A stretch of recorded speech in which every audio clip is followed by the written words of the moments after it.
Hello everyone. So we are going to start again the method of site separation. So method of site separation we have already stated in our previous presentation that the methods which are used to separate the particles based on their sizes.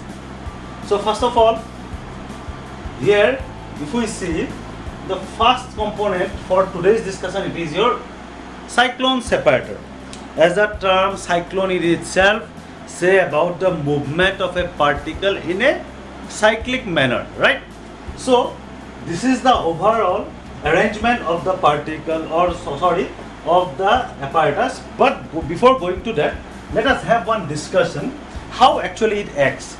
So basically in this separation method, if we consider a tube like this of this pattern, let's suppose there is a tube of this pattern, we just neglect this part. Now suppose in this tube, if we allow a air or any fluid to move with a very high speed, which is carrying some solid particles, right? Now this air will come in this direction, it will hit this part here, and it will take a cyclic motion here. After some time, this motion, it is going to have a smaller radius, and similarly finally it is going to have a minimum radius for its movement, right? So this is the cyclone separator. Now why cyclone separator it is used? Basically the cyclone separator, it is used for the separation of fine particles and that of your coarse particle in the pharmaceutical unit operation. So what actually happens here? If we see this apparatus, if we consider this apparatus, so here this apparatus, it is having a cylindrical body, right? So it is having a cylindrical body. In this body now, if we see properly, in this body now, there is a inlet, right? There is an inlet for the intrusion of the fluid.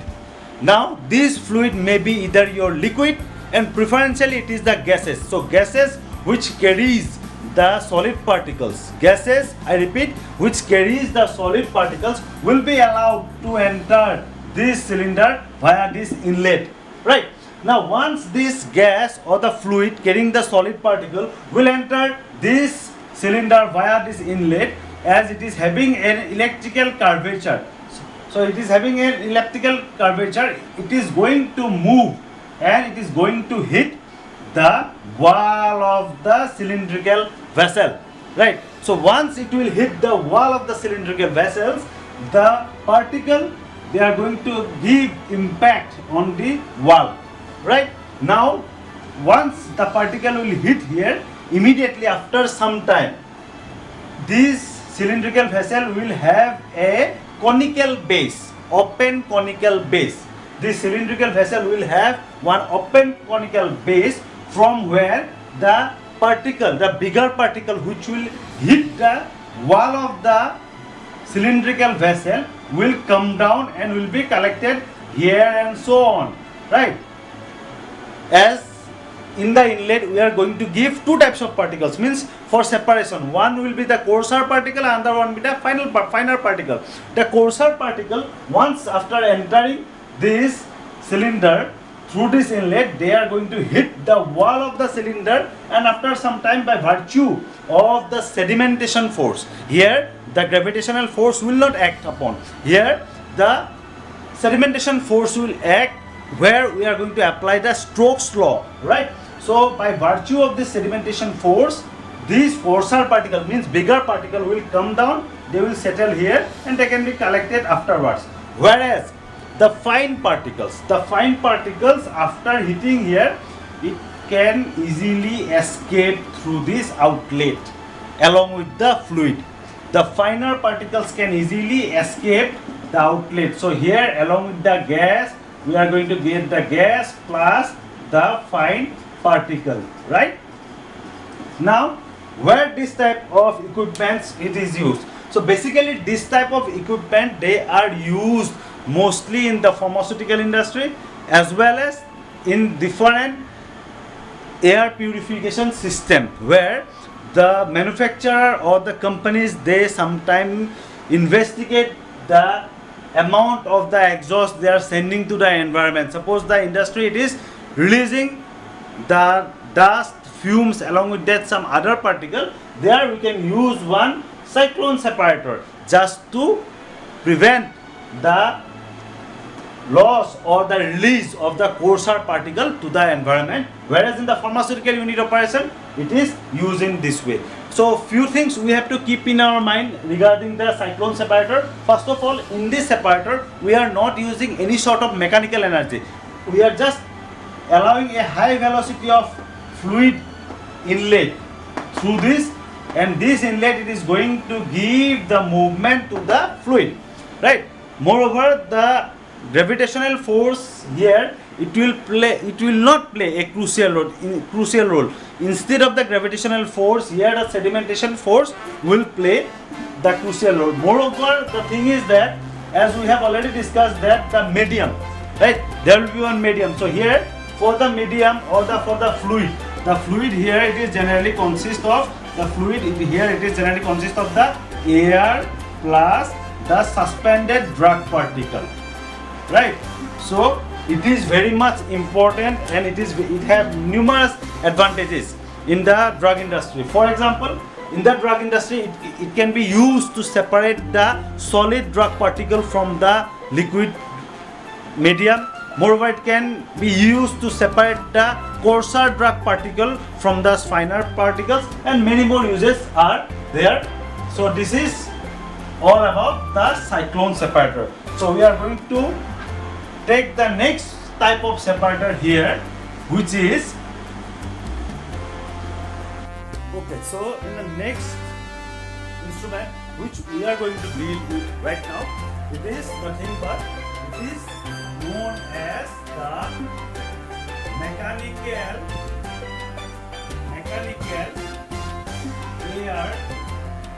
classifier. So, as we have already used the term mechanical means we are going to use the energy here. We are going to use the mechanical energy here to separate out the different type of particles, right? So these particles will be now separated based on the use of the energy. So the basic design of this mechanical air classifier, I am going to draw it here. So basically it has a cylindrical body, right? Just like the previous one. It will have one conical base, right? At the base, you are going to have one net-like aperture or mesh-like structure, where there will be one chamber, and this chamber is going to have one motor which is fixed with a fan, right? Now, in this, we are going to feed the fluid here. And this is the inlet part. Now what is the fluid here? I am repeatedly using the term fluid. Fluid in this type of pharmaceutical preparation, it is the mixture of the gas plus the drug powder, right? The fluid here, it is confined to the mixture of the gas and the drug powder. Now the fluid will be entering here, right? So it will carry the drug particle like this, right? Now these drug particles, once it will enter the chamber here, the motor, it will start moving. The fan will move, it will produce. Okay, sorry, let me first show you the outlet also. So this will be the outlet. From here, this is the outlet. From here, the fine particles will move off. Now, once the fluid will enter via the inlet, immediately we are going to switch on the fan, right? Now, this fan or this motor, it is going to produce the movement of the air, by virtue of which both the coarser particle and the fine particle, they will start moving in a Brownian motion. Upon switching off or upon reducing the speed of the motor, the particle will settle as per their densities. So the coarser particle will have more density, so they will firstly settle here. They will immediately settle here. Whereas the fine particle, they may go out along with the gas via this outlet. So this is the second type, which is also known as mechanical air classifier. So we are going to the next type. The next type it is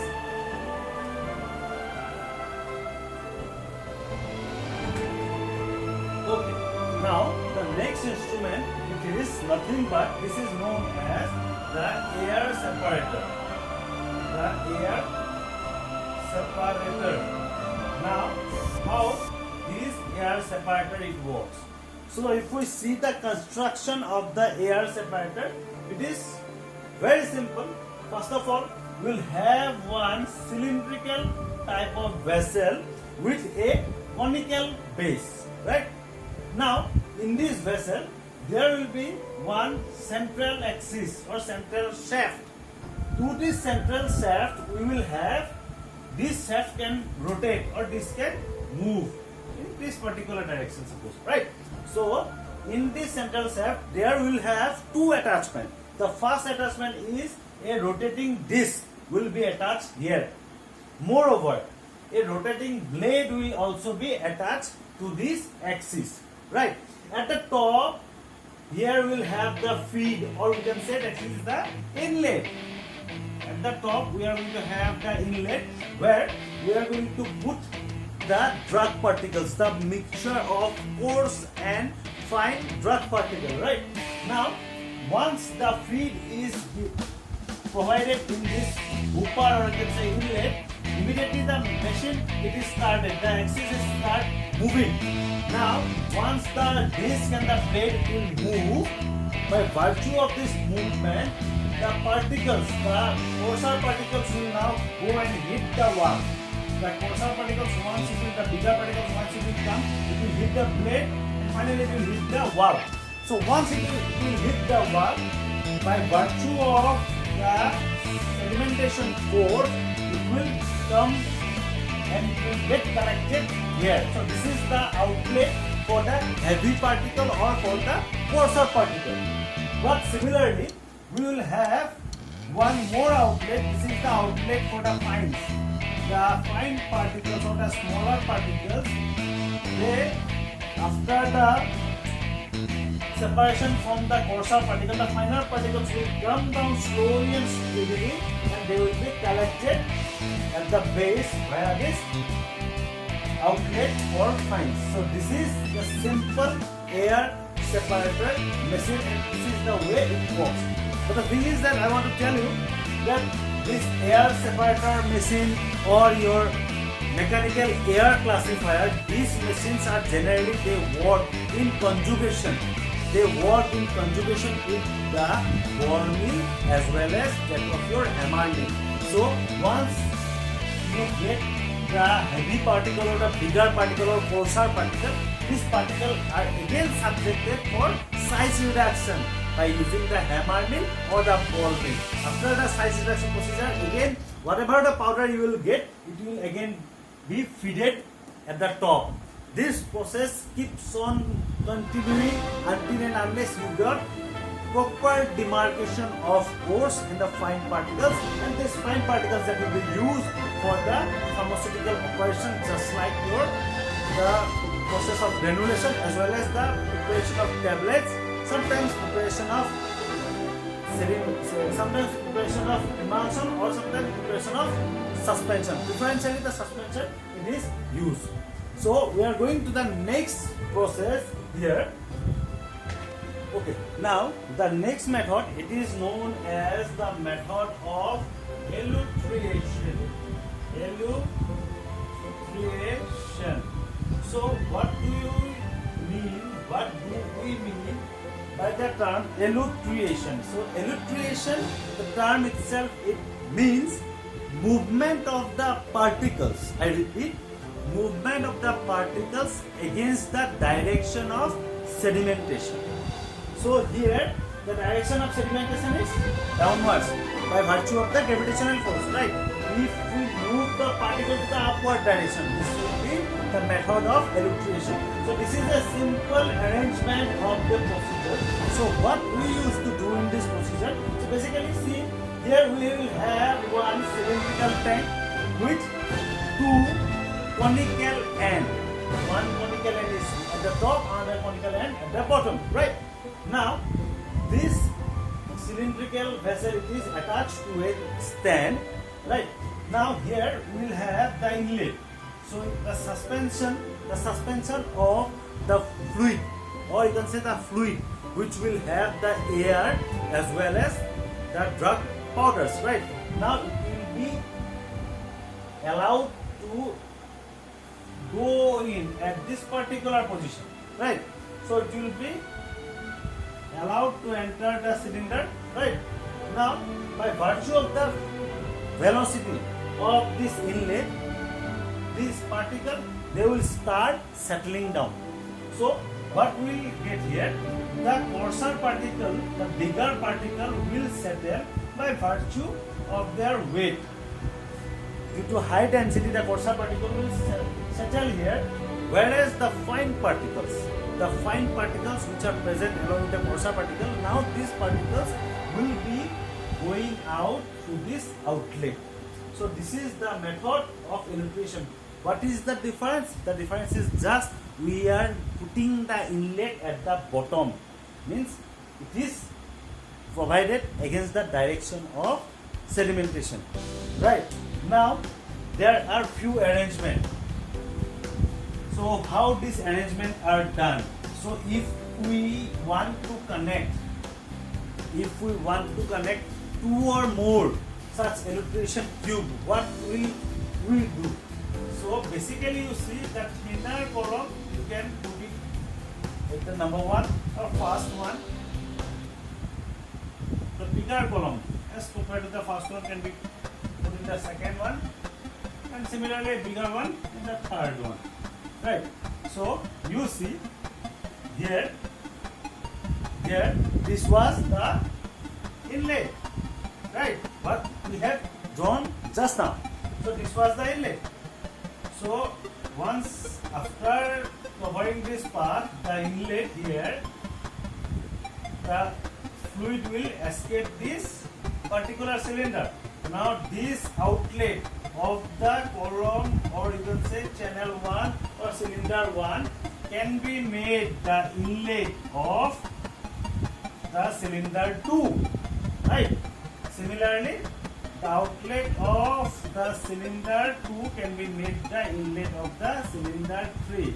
Now what is the use of this arrangement? You see, the velocity of the fluid, it is same only, right? The fluid, it is carrying the gas and the drug particle. Now the velocity is same only. The initial velocity, whatever we have given, that is present here only, because there is no pump to increase the velocity. Now once this velocity, this initial velocity, the fluid, it is entering the tube 1, from it is coming to the tube 2, the velocity will keep on decreasing, right? As the velocity will keep on decreasing, moreover the size of the column, it is also increasing, right, simultaneously.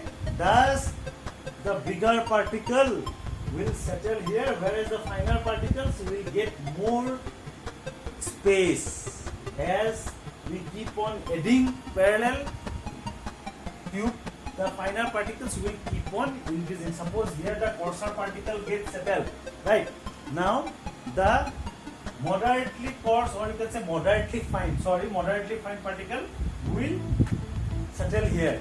Next, fine particle will settle here. If we add one more column here, then the ultra fine particle can be also collected in this similar manner. Here, so this is the method of elucidation. So coming to the last part, it is very rarely used in the pharmaceutical operation. This is also known as, this apparatus I have already drawn here, it is known as the bag filter. So bag filter apparatus, it is very rarely used, but it is sometimes used for the potent drug, because this potent drug, while handling this potent drug, we always need to keep one thing in our mind, that the dust should not reach out the person working in the pharmaceutical area, right, or the unit operation area. So what we have generally, it is same as that of the elutrition method, where the feed it is inlet at the bottom. It works against the sedimentation direction. So in the elutrition method, we have already discussed that the direction of the inlet, it is just opposite to that of the direction of the sedimentation. So similarly it happens here. So here actually this is a simple arrangement. This are the two bags which are actually made up of the sieve cloths, right? Now these are arranged in a cylindrical vessels. Here this is the inlet. Here the fluid it is provided to this vessel with a high velocity, right? Now this will move in this direction. After sometimes the fine particles, as the bag will have pores, the bag will have pores, the fine particles can get escaped from this area and they can go out along with the outlet, right? The fine particles, whereas the coarser particle, they cannot cross this mesh or the shapes of this bag, so they are going to settle down at the bottom and we can collect it, right? So here we have one reverse fan. This reverse fan actually it is used to induce the air in the opposite direction, and this is the bag shaking device. So after the completion of the procedure, you can use this bag shaking device just to squeeze up this structure so that any fine particles, if it is present there in the bag, that can be easily removed. So this is the bag filter. So it is rarely used, but an important part in the pharmaceutical operation. So now coming to the end of the size separation unit, I would like to add few points to all my dear students, that how we are going to decide which method or which process we are going to use. So basically you see, the elutriation method or the sedimentation method, these methods, they all depend upon the physical attributes of the drug. So before conducting any physical method of separation, first of all we have to know the nature of the drug. We have already discussed about this thing, the nature of the drug, right? Then the solubility of the drug. Suppose the drug is highly soluble in the water, we cannot use that drug in the method of sedimentation, right? Then how potent the drug is, how much potent. If the drug is too much potent, then we cannot use such operation where the chances of production of dust it is more, right? So nature of the drug, solubility of the drug, then potency of the drug. Moreover, to select a vehicle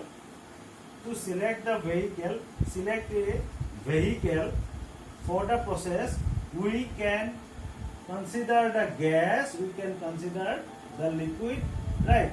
In the gas, generally we used to have the inert gas, which generally don't interact with the drug. And if the drug particle which is we are going to separate based on the size, if the drug particle it is insoluble, means suppose most of the amorphous drug particle, they generally remains insoluble in the liquid. Those drug particle can be easily suspended in the liquid structure. So this is all from the unit of size separation. So hope you have understand the concept of the size separation. I would like to really thank everyone for your patience hearing. We'll meet in our next unit, that is the transfer of heat. So thank you everyone for your patience hearing. Thank you once again.